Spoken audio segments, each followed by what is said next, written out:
అందరికీ నమస్కారం.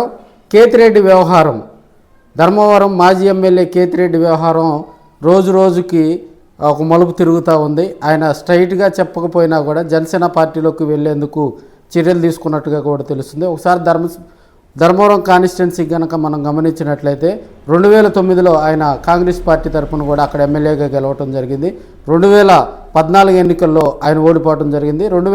Good morning Dharmavaram కార్యక్రమాన్ని చేపట్టి ఆయన ఒక ఆంధ్రప్రదేశే కాదు, తెలంగాణ కాదు, ఇంటర్నేషనల్ స్థాయికి వెళ్ళినటువంటి కేతిరెడ్డి మధ్యలో కూడా వైసీపీకి చురకలు అంటించడం జరిగింది.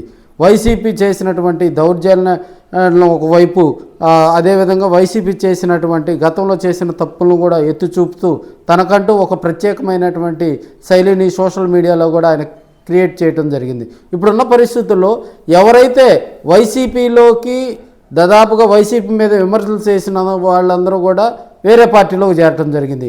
అదేవిధంగా ఈయన వైసీపీలో మాజీ ఎమ్మెల్యేగా ఉంటూ వైసీపీ సమన్వయకర్తగా ఉంటూ కూడా అవతల పార్టీ నేతలను పొగట్టడం కూడా కొంత వివాదాలకు దారితీస్తుందని కూడా తెలియజేసుకోవచ్చు. సోషల్ మీడియాలో ఈయన ట్రెండింగ్లో ఉండటంతో సోషల్ మీడియాలో అదేవిధంగా కొన్ని చిన్న ఛానల్స్కి ఇచ్చినటువంటి ఇంటర్వ్యూలో కూడా ఆయన అవకాశం దొరికినప్పుడల్లా కూడా వైసీపీ మీద దాడి చేయటం కొంత ఇబ్బందికర పరిస్థితిగా కూడా తెలియజేసుకుంటున్నారు.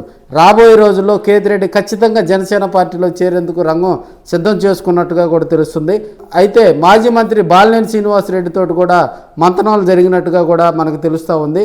కేతిరెడ్డికి బాలినేనికి మధ్య కూడా గతం నుంచే వారి ఇరువురు కాంగ్రెస్ పార్టీలో పనిచేసే దగ్గర నుంచి కూడా వారికి మంచి ర్యాప్ ఉంది. ఇటీవల బాలినేని శ్రీనివాసరెడ్డి గారు జనసేన పార్టీలోకి చేరటం, వారికి ఉన్నటువంటి సంబంధాల దృష్ట్యా కూడా జనసేనలోకి కేతిరెడ్డిని తీసుకెళ్లేందుకు కూడా బాలినేని శ్రీనివాసరెడ్డి వ్యూహాలు రచిస్తున్నట్టుగా కూడా తెలుస్తుంది.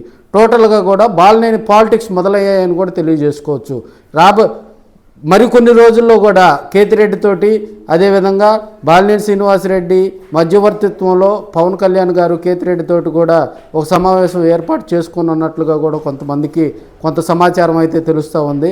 ఇన్ని రోజులు ఫైర్ బ్రాండ్గా ఉన్నటువంటి కేతిరెడ్డి మరి జనసేన పార్టీలో చేరిన తర్వాత కూడా అక్కడ సైలెంట్గా ఉంటాడా, లేకపోతే సోషల్ మీడియా వేదికగా కూడా అక్కడ ఏమైనా విమర్శలు చేస్తారా అనేది కూడా కొంత ఇబ్బందికర పరిస్థితులు వస్తాయని కూడా కొంతమంది అయితే చెప్తా ఉన్నారు. ఇప్పుడున్న పరిస్థితుల్లో వైసీపీలో ఉంటూ వైసీపీ మీద విమర్శలు, అదేవిధంగా తెలుగుదేశం మీద, అదేవిధంగా జనసేన మీద కూడా కొన్ని ఘాటైన విమర్శలు చేసేటువంటి కేతిరెడ్డి వ్యవహారం మరి కొన్ని రోజుల్లో స్పష్టత రానుందని కూడా తెలియజేసుకోవచ్చు.